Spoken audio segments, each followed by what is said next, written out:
নিঃস্ব অবস্থায় কি দোয়া করতে পারেন একজন মানুষ, এই দোয়াটা শিখে নেন, ইনশাআল্লাহ আপনার জীবনের সমস্ত সংকট কেটে যাবে ইনশাআল্লাহ। আমি নিজেও এই দোয়াটা বেশি বেশি করার চেষ্টা করি।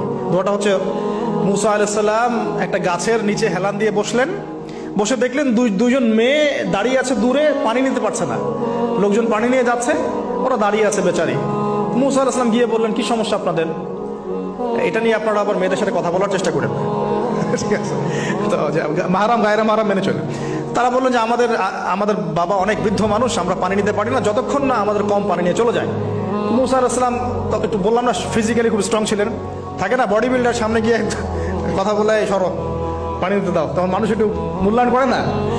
তো মুসা আলাইহিস সালাম এভাবে পানি নিয়ে দিলেন এবং বাছুরদেরকে পানি পান করালেন, করিয়ে গাছের নিচে এসে বসে আছেন।